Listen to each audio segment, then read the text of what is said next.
दोस्तों पिछले कुछ महीने से हमें आप लोगों के रेगुलर कमेंट्स आ रहे थे पिवट पॉइंट और सीपीआर से रिलेटेड स्ट्रेटजी बताने के लिए। तो आज की वीडियो में हम आपको पिवट पॉइंट और सीपीआर की एक कंबाइंड स्ट्रेटजी बताने वाले हैं। तो चलिए इस वीडियो को शुरू करते हैं, लेकिन ध्यान रहे कि ये वीडियो सिर्फ एजुकेशनल पर्पसेस के लिए है। तो अगर आप ट्रेडिंग करते हैं तो अपने रिस्क पर करें और कभी भी लोन लेकर ट्रेडिंग ना करें, क्योंकि इससे आप बहुत बड़ी मुसीबत में पड़ सकते हैं।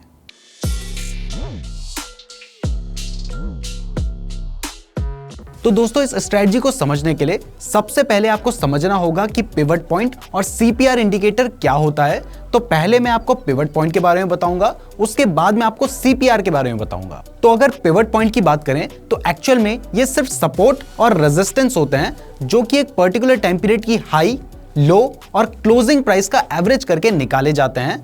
जैसे अगर आप आज का पिवट पॉइंट निकालना चाहते हैं तो आपको कल की हाई, लो और क्लोजिंग प्राइस को ऐड करके उसे 3 से डिवाइड करना होगा। इससे इनका एवरेज निकल जाएगा, जो कि आपका पिवट पॉइंट होगा। ऐसे ही अगर आप वीकली या मंथली पिवट निकालना चाहते हैं तो आपको लास्ट वीक की जो हाई प्राइस है, लो प्राइस है और जो क्लोजिंग प्राइस है उसको जोड़कर उसे 3 से डिवाइड करना होगा, और ऐसे आपको वीकली और मंथली पिवट पॉइंट भी मिल जाएगा। बट अच्छी बात यह है कि ये सारी कैलकुलेशन आपको खुद से करने की जरूरत ही नहीं है, क्योंकि आजकल जो भी चार्टिंग सॉफ्टवेयर आप यूज करते हैं उसमें पिवट पॉइंट का एक इंडिकेटर होता है, जिसको जैसे ही आप लगाएंगे वैसे ही ये सारी कैलकुलेशन ऑटोमेटिकली हो जाएगी और वहां पर पिवट पॉइंट मार्क हो जाएंगे। अब ये जो पिवट पॉइंट होता है, इसको यूज करने के लिए इसके साथ ही आपको 3 सपोर्ट और 3 रेजिस्टेंस की भी जरूरत पड़ती है, जिसको भी आप फॉर्मूला के थ्रू इजीली कैलकुलेट कर सकते हैं। लेकिन उसको भी आपको कैलकुलेट करने की जरूरत नहीं है, क्योंकि पिवट पॉइंट के इंडिकेटर में ये सब कुछ इंक्लूड होता है। तो चलिए सीधा चार्ट पर चलते हैं और वहां पर मैं आपको पिवट पॉइंट का इंडिकेटर लगाकर दिखाता हूं। इस इंडिकेटर को लगाने के लिए आप चाहे जिस भी चार्टिंग सॉफ्टवेयर का यूज करते हैं, वहाँ पे इंडिकेटर नाम का एक सेक्शन होता है। आपने उस पर क्लिक करना है और वहाँ पे पिवट लिखकर सर्च करना है। जब आप पिवट लिखकर सर्च करेंगे तो यहाँ पे पिवट पॉइंट्स स्टैंडर्ड नाम का एक इंडिकेटर होगा, आपने इस पे क्लिक कर देना है।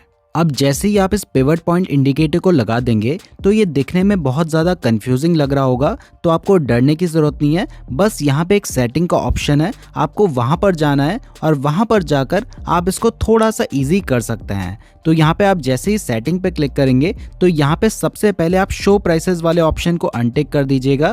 उसके बाद S4 और S5 को भी अनटिक कर दीजिए और R4 और R5 को भी अनटिक करने के बाद ओके पे क्लिक कर दीजिए।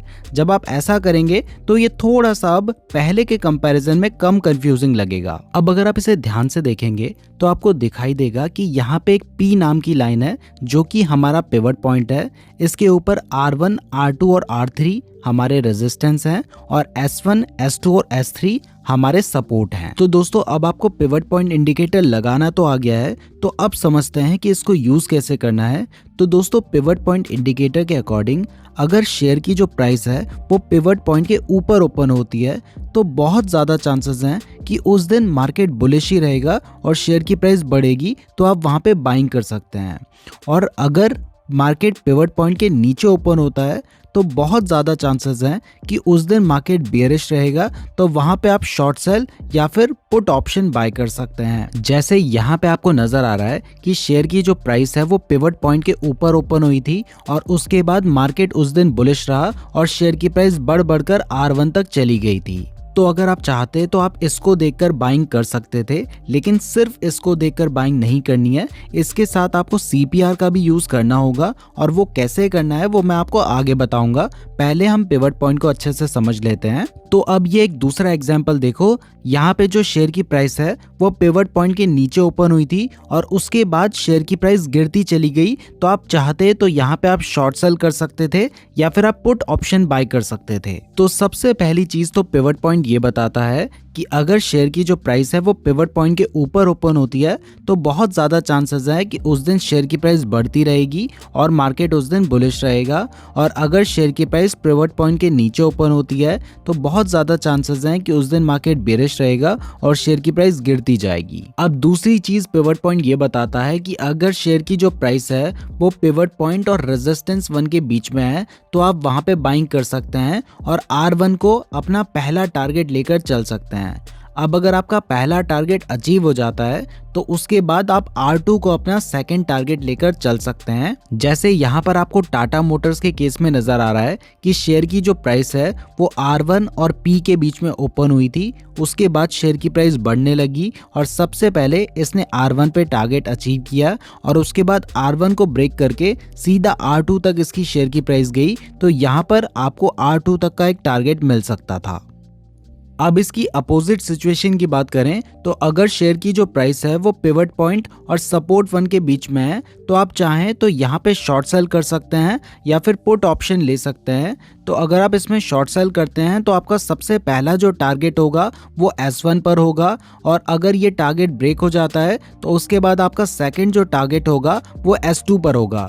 तो आप इस तरीके से यहाँ पे शॉर्ट सेलिंग या फिर पुट ऑप्शन लेकर भी ट्रेड कर सकते हैं। जैसे इस केस में आपको दिखाई दे रहा है कि यहाँ पर शेयर की जो प्राइस थी वो पिवट पॉइंट के नीचे ओपन हुई थी, उसके बाद प्राइस गिरने लगी और सबसे पहला टारगेट इसने S1 पर दिया, उसके बाद इसको भी ब्रेक कर दिया और फिर S2 पर इसने टारगेट दिया।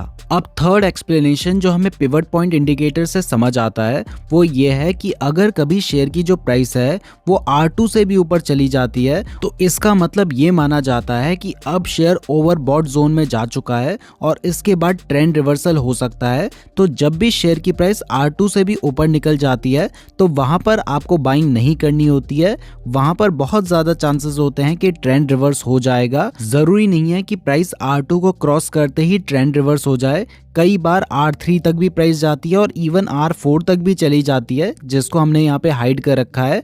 बट अगर प्राइस R2 के ऊपर चली जाती है तो वहां पर बाय करना रिस्की हो सकता है क्योंकि उसके बाद ट्रेंड रिवर्सल के बहुत ज्यादा चांसेस होते हैं। जैसे इस केस में भी आपको नजर आ रहा है कि यहाँ पर शेयर की जो प्राइस है वो जैसे ही R2 के ऊपर गई उसके बाद थोड़ी देर वो R2 के ऊपर रही और उसके बाद ट्रेंड रिवर्स हो गया और वापस प्राइस गिरकर R1 के पास आ गई।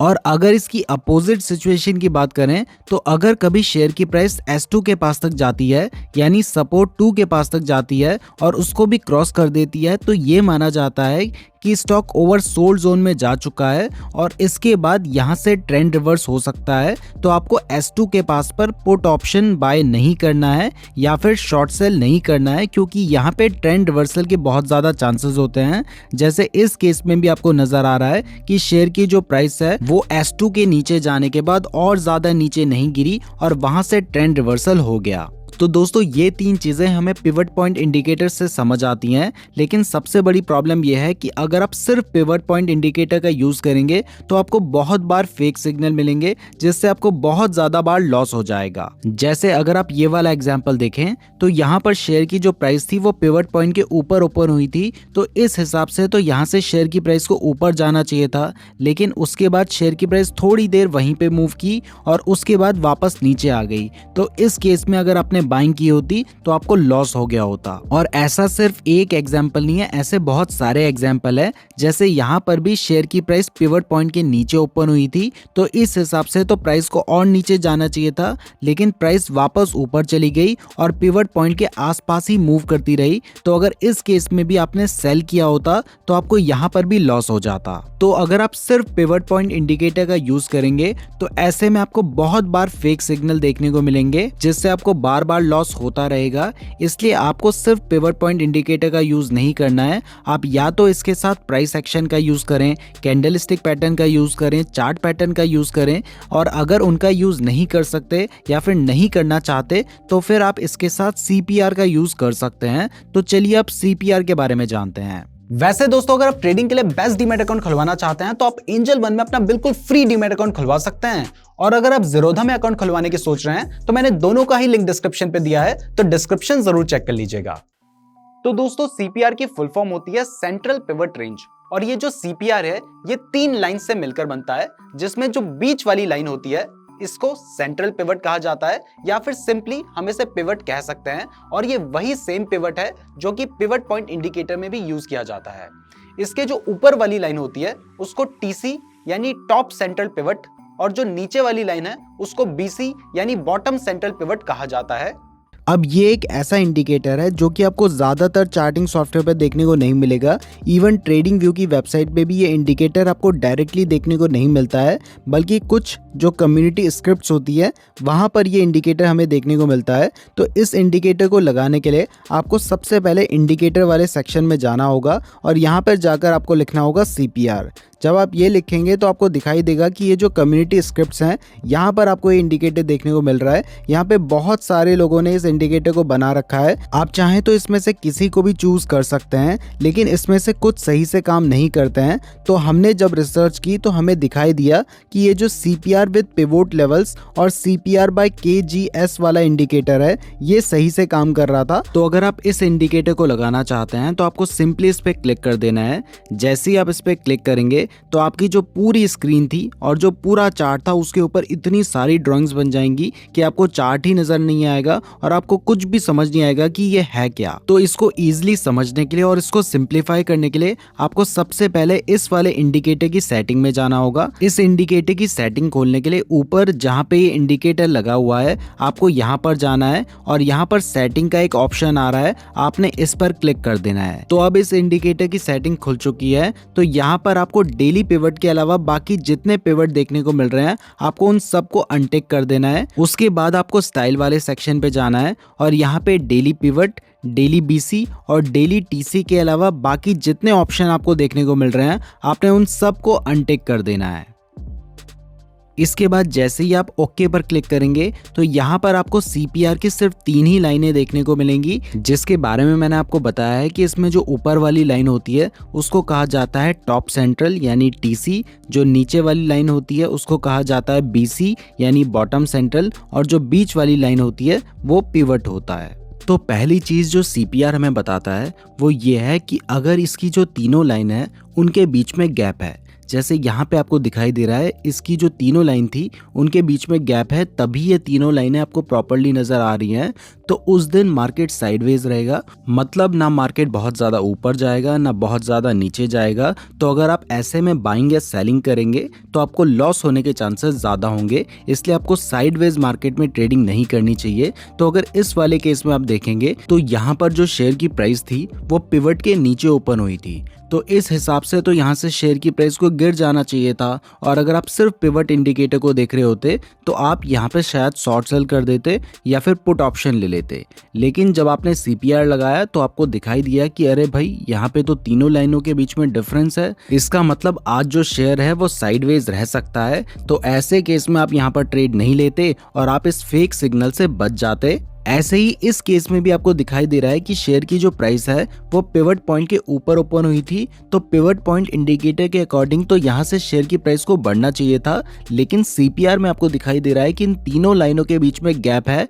इसका मतलब है कि आज मार्केट साइडवेज रह सकता है, और जैसा हमने सोचा था बिल्कुल वैसा ही हुआ, मार्केट साइडवेज रहा। तो जब भी ऐसा होता है तब आपको इस स्ट्रेटजी के अकॉर्डिंग ट्रेड नहीं लेना है। अब दूसरी चीज जो हमें CPR इंडिकेटर बताता है वो ये है कि अगर ये जो तीनों लाइन है ये एक दूसरे के बहुत ज्यादा क्लोज आ जाती हैं, कई बार तो इतनी क्लोज आती हैं कि ये तीनों लाइन एक ही लाइन जैसी नजर आती हैं, तो जब भी ऐसा होता है उस दिन मार्केट ट्रेंड में रहता है, या तो अप ट्रेंड में रहेगा या तो डाउन ट्रेंड में रहेगा। जैसे इस केस में आपको दिखाई दे रहा है कि जो शेयर की प्राइस है वो पिवट पॉइंट के नीचे ओपन हुई थी और यहाँ पर CPR की तीनों लाइनें एक दूसरे के बहुत ज्यादा क्लोज हैं, तो आप चाहते तो यहाँ पे ट्रेड ले सकते थे। तो अगर आपने यहाँ पे शॉर्ट सेल किया होता तो उसके बाद शेयर की प्राइस गिरती गई, उसने सबसे पहले फर्स्ट सपोर्ट को तोड़ा और उसके बाद शेयर की प्राइस सेकंड सपोर्ट तक गई थी, तो आप अपना टारगेट S2 पर रख सकते थे। अब इसका एक दूसरा एग्जांपल देखें तो यहाँ पे आपको दिखाई दे रहा है कि शेयर की जो प्राइस है वो पिवट पॉइंट के ऊपर ओपन हुई थी,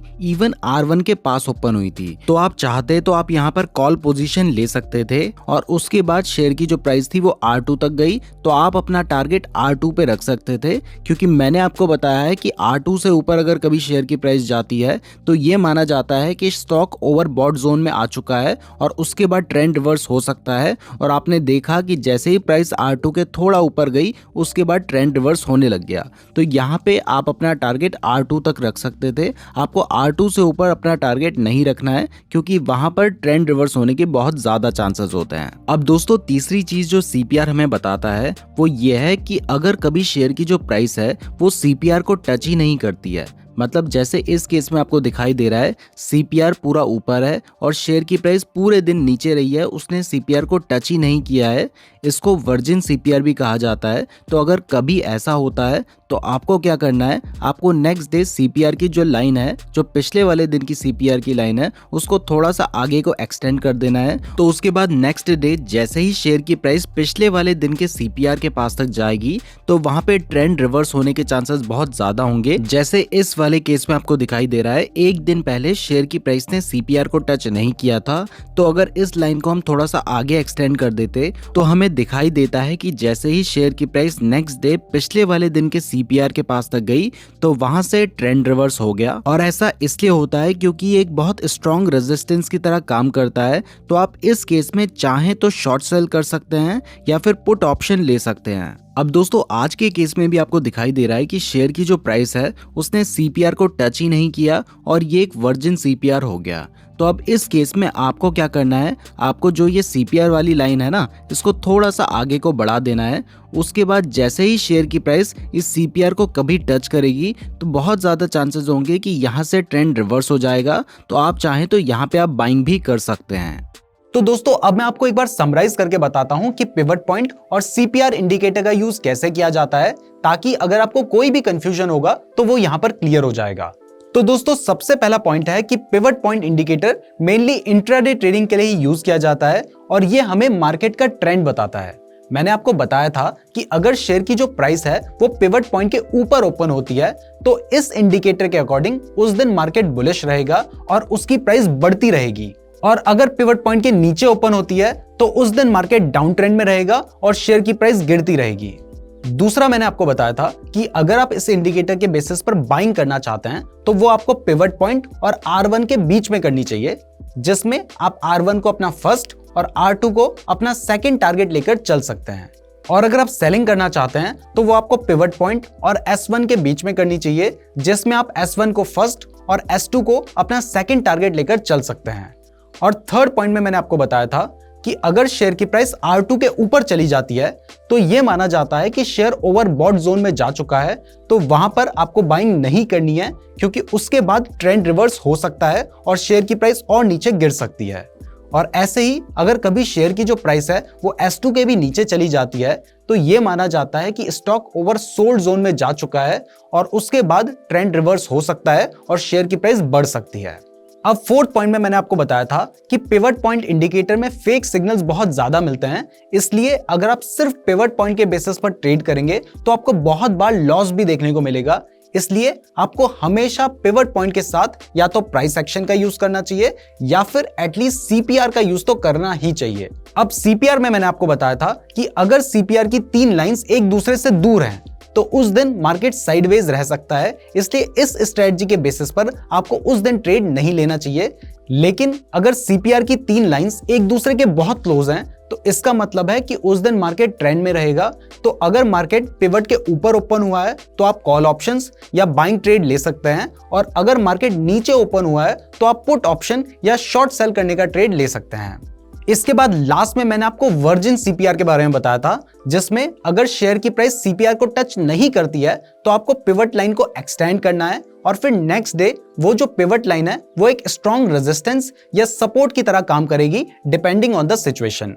तो दोस्तों अब ये सब दोबारा बताने के बाद मुझे लगता है कि आपको पिवट पॉइंट और CPR से रिलेटेड सभी चीजें क्लियर हो गई होंगी, पर ध्यान रखें कि इन दोनों को कंबाइंड करने के बाद भी कई बार आपको फेक सिग्नल्स मिलेंगे, इसलिए बिना किसी रिस्क मैनेजमेंट के ट्रेडिंग मत कीजिए। और अगर आप इसके साथ कैंडलस्टिक पैटर्न का यूज करेंगे तो इससे आपको और बेटर रिजल्ट्स मिल सकते हैं। वैसे रिस्क मैनेजमेंट और कैंडलस्टिक पैटर्न के ऊपर हमने वीडियो बनाई है जिसका लिंक डिस्क्रिप्शन पे दिया है, तो आप उन वीडियोस को भी देख सकते हैं। इस तरह की और वीडियोस देखने के लिए वीडियो को लाइक और चैनल को सब्सक्राइब जरूर करें।